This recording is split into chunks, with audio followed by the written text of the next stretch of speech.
সন্তানের যদি কষ্ট দেখে জীবনে কোনোদিন কোনো মা বাবা সহ্য করতে পারবে না।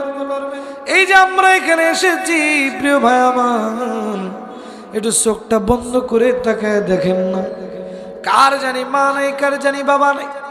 যদি আজকে মা থাকতো, আপনি বাসায় গিয়ে দরজায় কড়া নাড়ার আগে আপনার স্ত্রীর আগে মা বের হয়ে আসত।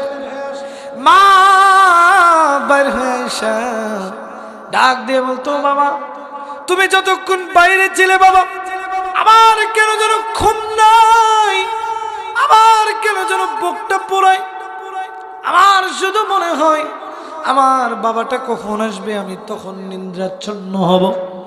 যখন দেখবেন কোনো মা বাবা যদি, সন্তান যদি কোনো বিপদে পড়ে, দেখবেন মা বাবা আগে থেকেই জানা যায়।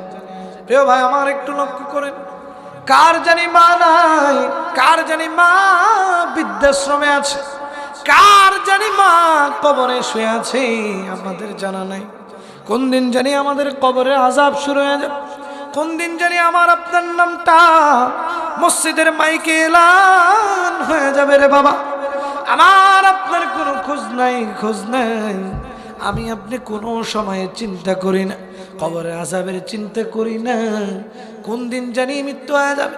এই যে আজকে আমরা যারা এসেছি বসেছি, এমনও হতে পারে এই যে ডানে বামে বসা আলেম ওলামা রয়েছেন, শুনিয়ে দেখেন আজরাইল এমন একটা ফেরেশতার নাম, যেই ফেরেশতা যদি কোনোদিন কোনো মানুষের কাছে আসে, উনি কখনো খালি হাতে ফেরত যায় না।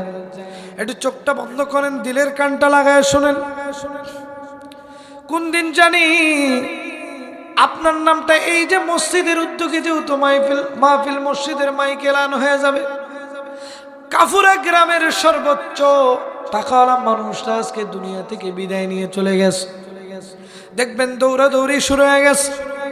আপনার প্রাণের স্ত্রী কেন জানি বিলাপ করে কান্দে, আপনার প্রাণের সন্তান কেন যেন বাবা বাবা করে গড়াগড়ি করতে থাকবে। আপনাকে আর নাম বলে ডাকা হবে না, আপনার নাম হয়ে যাবে লাশ। আপনার হতে পারে 100 কোটি টাকা, তারপরে দেখবেন আপনার নাম হয়ে যাবে লাশ। আপনার পরিবারের সবচেয়ে যেটা আদরের সন্তান ছিল আপনার, এই সন্তানটা দেখবেন রাত্র যত গভীর হবে আপনাকে দূর দূর দূর বহু দূর তাড়িয়ে দিতে থাকবে। প্রিয় ভাই আমার, লক্ষ্য করে দেখবেন যেদিন আপনি মারা যাবেন, আপনি যেদিন মারা যাবেন, সবচেয়ে আপনার কাছের লোকগুলো আপনাকে সুন্দর মতো চকলেটের মতো মোড়াইয়া দিয়া কবরের দিকে নিয়ে যাবে। সেই দিন কিন্তু কেউ আপনার দুশমন থাকবে না, সবাই আপনার বন্ধু হয়ে যাবে। যার সাথে 20 বছর কোনো কথা বলেন নাই, সেও যখন আপনার মৃত্যুর খবরখানা শুনবে, দেখবেন দৌড়ে আসবে, আয়েশা বিলাপ করে করে কান্না শুরু করবে, বিলাপ করে করে কাঁদবে।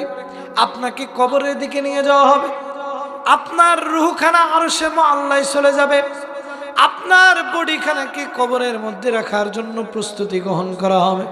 আপনি দেখবেন আপনার বাড়ির পাশের কোনো একটা নিম গাছ থেকে গরম পানি করা হচ্ছে, 2-3 জন লোক গিয়ে কবর খোঁড়া শুরু করেছে। কবর তো এই দুনিয়ার মাটির একটা গর্তের নাম, তারপরেও কেন এই গর্ত এত ভয়ঙ্কর হবে জানেননি? জানেন?